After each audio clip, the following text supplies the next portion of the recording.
Berikutnya Anda persilakan yang sudah untuk raise hand, mungkin sudah raise hand dan menjawab pertanyaannya. Anda persilakan untuk Ukti Fatmi Andari Abdullah dari Jamaah Zul. Tafadhali untuk langsung bertanya pada Ustadz.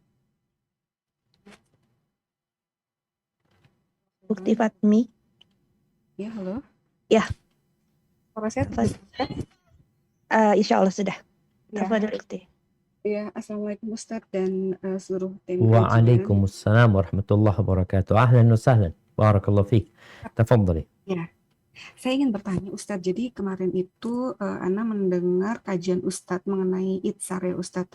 Salah satu kisah yang disampaikan adalah tentang sahabat Rasulullah Shallallahu Alaihi Wasallam yang menjamu tamu Rasulullah dan mematikan lampu saat tamunya makan, padahal itu adalah makanan untuk anak-anaknya.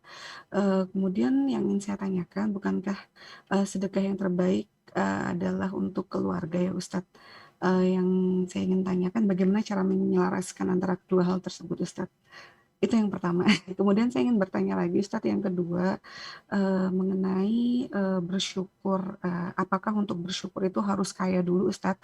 Apakah boleh, apakah bisa, sebagai orang yang misalnya belum kaya, tetapi, berusaha untuk bersyukur dengan, berusaha untuk tangan di atas dan mendermakan hartanya di jalan Allah, apakah boleh Ustadz? Masya Demikian Allah. Ustadz, Barakallahu jazakallahu fiik. khairan. Nah, Barakallahu. barakallahu fiik. Ya, ahibati fillah.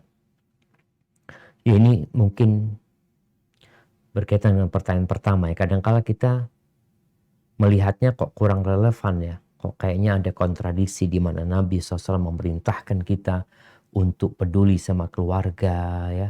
Untuk berbagi dengan keluarga dulu sebelum kepada orang lain. Sahabat ini adalah sahabat yang peduli sama keluarganya. Yang dia menjalankan perintah Nabi SAW untuk memulai dengan yang menjadi tanggung jawabnya. Itu dilakukan.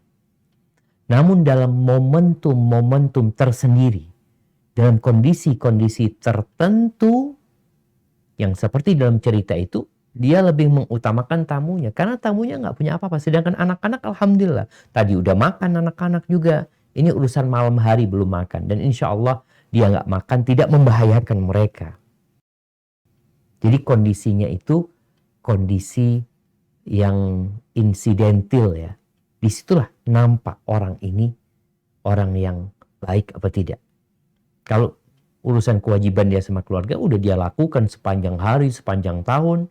Tapi ada kondisi-kondisi tertentu yang menyebabkan dia lebih mengutamakan orang lain daripada diri mereka sendiri. Artinya dia ini nggak makan, tapi dia nggak ada masalah, mampu dia. Tapi orang ini parah kondisinya. Tamunya ini parah kondisinya. Sehingga lebih mengutamakan orang itu dalam kondisi tertentu itu lebih utama gitu loh. Bukan berarti dia menelantarkan keluarganya, enggak. Jadi bukan berarti akhirnya anaknya besok pada sakit semuanya, mereka enggak. Jadi anak-anak itu sebenarnya sudah makan tadi, ya mungkin makan tadi siang, kadang-kala anak-anak seperti yang Anda sebutkan, malam hari kadang-kala nggak makan nggak apa-apa dia. Orang tuanya dia yang bingung. Dia main-main ngantuk tidur, orang tuanya bingung dibangunin untuk makan, untuk ini itu, padahal dia lebih mementingkan tidur daripada makan. Jadi seperti itu berkaitan dengan pertanyaan pertama. Adapun pertanyaan kedua berkaitan dengan menjadi orang yang bersyukur ya. Tadi kita udah sebutkan orang miskin pun wajib bersyukur. Karena nikmat Allah itu bukan hanya uang. Nikmat Allah itu sehat yang ada pada dirinya. Air yang dia minum itu nikmat yang perlu dia syukurin. Adapun masalah berbagi. Dalam kondisi kita ini nggak kaya, apa boleh berbagi? Silahkan berbagi. Asalkan jangan sampai menelantarkan yang jadi tanggung jawab. Jangan sampai menelantarkan yang menjadi tanggung jawabnya. Karena ada orang-orang yang Masya Allah dia suka berbagi sama orang lain. Istrinya, anaknya, sang suami pulang nggak ada apa-apa. Dia nyudang kau utang ke tetangga. Utang ke sana.